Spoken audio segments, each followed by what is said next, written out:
He gets to play the king and also play this adventurer. Absolutely adore time travel movies, especially when you have something like this, including sword fighting, including dance contests. It's awesome.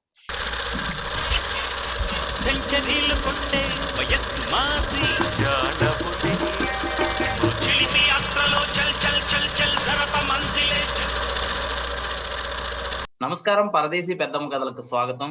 ఈ రోజు నేను మెల్ని discuss చేసుకోబోతున్న cinema Singeetam Srinivasarao Balakrishna combination లో వచ్చిన రెండో cinema. అంటే ఇంతకు ముందు నేను మెల్ని కలిసి భైరవ ద్వీపం సినిమాకి సంబంధించి రివ్యూ చేసాము. ఆ రివ్యూ కూడా మీకు డిస్క్రిప్షన్ లో పెట్టాము, చూడండి. ఇది కాకుండా వీళ్ళిద్దరు కాంబినేషన్ లో వచ్చే సినిమాలను ఎక్స్ప్లోర్ చేస్తే చాలా మంది తెలుగు వాళ్ళకి ఇష్టమైన సినిమా ఆదిత్య 369. ఇప్పటికీ కూడా చాలా మంది సౌత్ లో వచ్చే సైన్స్ ఫిక్షన్ బ్యాక్ డ్రాప్ సినిమాల్లో గొప్ప సినిమా ఏదంటే ఆదిత్య 369 గురించి చెప్తారు. సో అలాంటి సినిమా సబ్ టైటిల్స్ లేకుండా మెల్ని చూశారు. సో మెల్నీకి ఎలా అనిపించింది, మెల్ని రివ్యూ ఏంటి, మెల్నీని అడిగి తెలుసు. హే మెల్ని. Hi.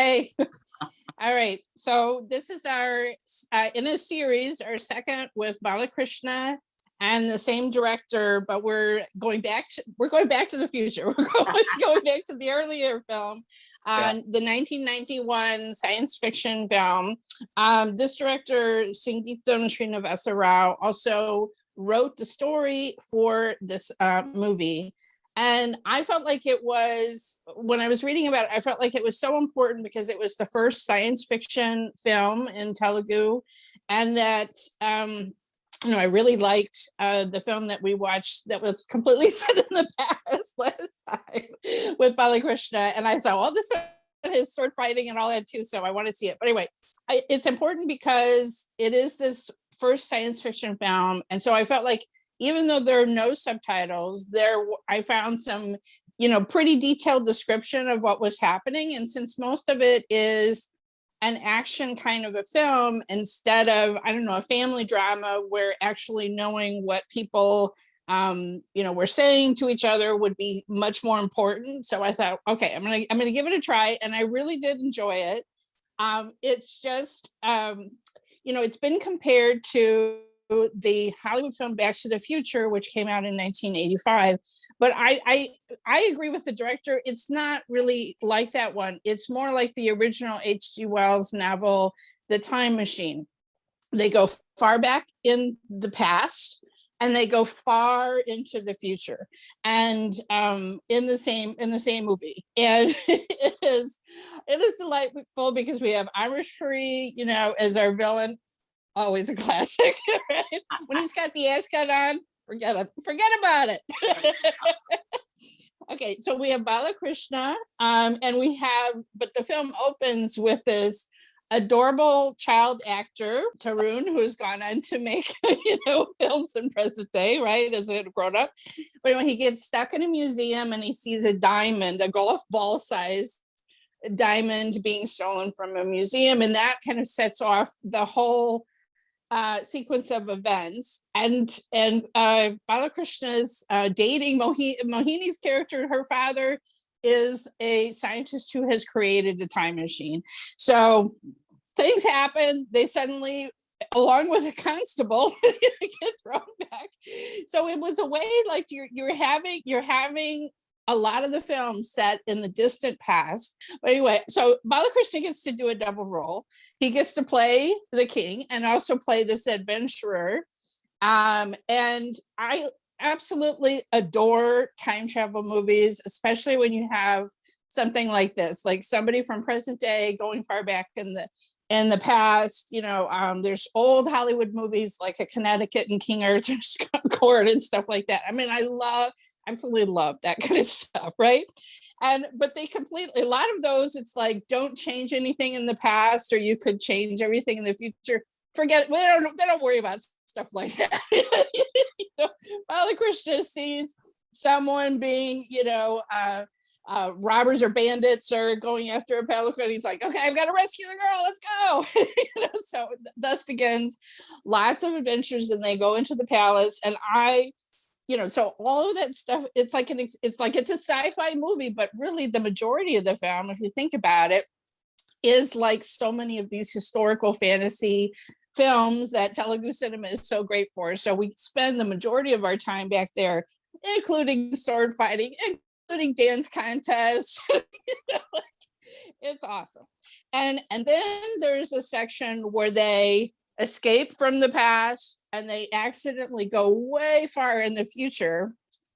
And I don't know, because I didn't have subtitles, but some other countries had World War III. Can't imagine, Harsha, who that could have been. But anyway. After Third World War, they imagine in 1990 after Third World War situation. Right. I know it's 2,500 something, in the future. Yeah. And it's it's kind of like, it's this apocalyptic wasteland, and they're immediately being affected. The special effects show, I didn't need subtitles to show me they were having radiation poisoning, and people in silk lame spacesuits, come on underground. So then you have Brahmanandan playing one of the scientists. He has just a small supporting role when the short amount of time that they're in the far distant future. Of course, we have to have like a robot song because we're in the future, but anyway, my favorite parts were when they were in the far distant past. I would say the Ilya Raja did the music for this film. Yeah. I'm not going to say that is my favorite songs of his ever, but the Janavali Nera song, that's awesome. But maybe your viewers are starting to learn. I love any of those Bharatanatyam dance. So the dance contest was my absolute favorite song. So you have Mohini in a dance contest with Suthivelu.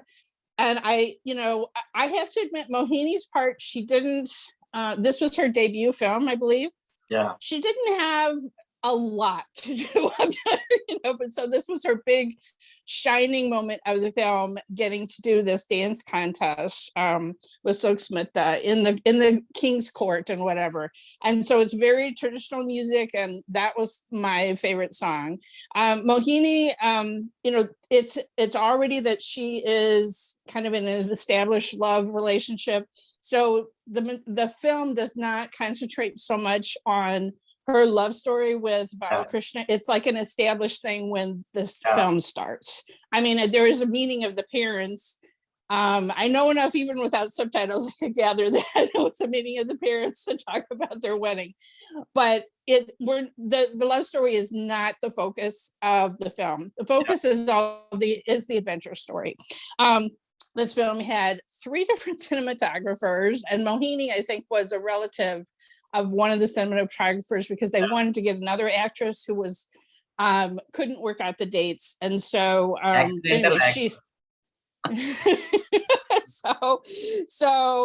she BalaKrishna though was awesome. Again, he just excels in all these action kind of scenes and the sword fighting and all of that. Like I really enjoyed this film, and like I said, even without subtitles, there's so much to enjoy, and it was really creative.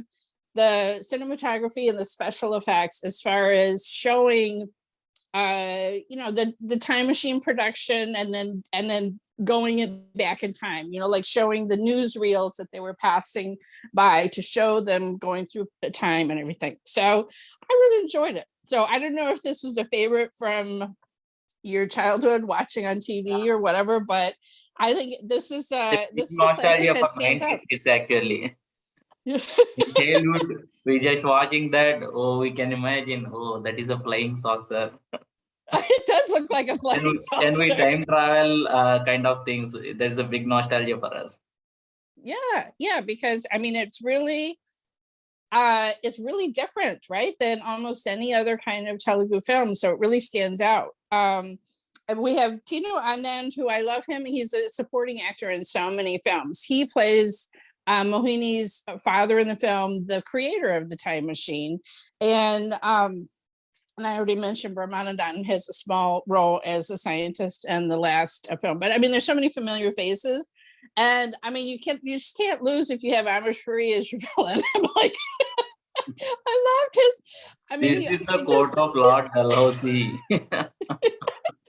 He's wearing these I could hear because he was using a few English words. He's like original, like he was obsessed with wearing authentic, period costumes. So he has knee breeches on.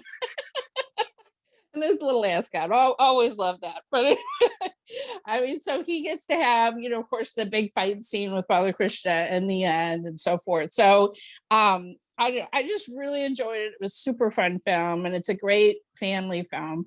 Anyway, that I read that they had announced maybe I read that they announced maybe a sequel that BalaKrishna's son might debut. Actually, is that going to happen? No, not till now. Actually, they planned with Singeetam Srinivasa again, but he's right now he's in his 90s, so that's the reason. But we need to talk about the director Singeetam Srinivas, because he inspired the plotline from Back to the Future, but how he connects to the local content. He tried to deal about history, importance of history with the replica of Sri Krishna Devaraya, a past kingdom. So, and he need to warn about the global warming and war fear, Third World War. So he just inspired the plot line, but he dealt excellently with the past and with the future. That's a great thing. I totally agree. It's totally anchored in local concerns and what I mean. It's going back to a past glorious kingdom, showing that was what the museum was showing, right? But then getting to go back and see this is what it really was. And so I can imagine, especially for small kids watching it. If you observe deeply, the heroine character, Mohini character, is a replica for current generation because she doesn't care our history. So that's the reason she doesn't know anything. If Krishna Devaraya come in, BalaKrishna telling he is Krishna Devaraya, he is our king in 1500, like that. So she is the replica of current generation. With her role, BalaKrishna told everything, or what is greatness of our history and how we need to preserve our historical things, like that. See, that's not all of that came through on the subtitles. So I'm glad you're telling me. Yeah, that's I could tell he was explaining stuff to her, but he's showing as many science fiction films in Hollywood have shown. If you have a post-World War where you've had a nuclear war, we may have to completely live underground because the top surface would be unlivable with the level of radiation. Yeah. And as you pointed out, this is an actual, very topical concern because a lot of people are very they're very dismissive of, if Putin actually did set off a nuclear bomb, it wouldn't be that big of a deal. Well, it is, people just don't necessarily have an awareness of what devastation that would really mean for centuries, possibly damage. I mean, Chernobyl is a small example of, a nuclear reactor in Ukraine itself that has an unlivable perimeter that because of all of the damage from the radiation there. So, if people need to know and think, and film is one way to have that thought experience to show this is what would happen. This is what it would be like. This is how we would have to live. And also, this was glorious to show this was the past. All of these things are just in museum cases, but this is how they would have been used. This is what it would have been like. This diamond is just one treasure among. So anyway, I really enjoyed it. I'm glad I watched it even without subtitles. And I'm very thankful that you said we have to see these couple of films by BalaKrishna with this director. I'm happy he impressed you with his second film too. I'm happy for that. I really enjoyed it. So I can't necessarily recommend it to English speakers, but it's readily available on YouTube in Telugu for any Telugu speakers to watch. This classic film. And I think it stands up. It's still a good family film. Anybody could watch this. All ages, lots of adventures and daring do.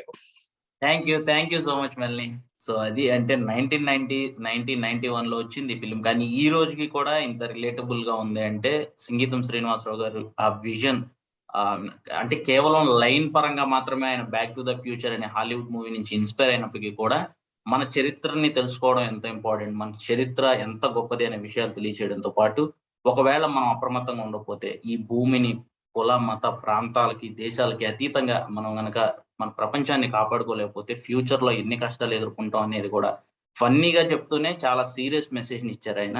So అందుకే ఈ cinema వచ్చి ఇన్ని సంవత్సరాలు అవుతున్నా కూడా చాలా మందికి చాలా ఇష్టమైన సినిమాగా బాలకృష్ణ కెరీర్ లోనే ఒక అత్యద్భుతమైన సినిమాగా ఈ రోజుకి ఉండిపోయింది. సో ఇది ఆదిత్య 369 గురించి ఈ వారం రివ్యూ. మరో వారం మరో మంచి రివ్యూతో మీ ముందుకు వస్తాం. Until then bye. Thank you so much మళ్ళీ. Bye.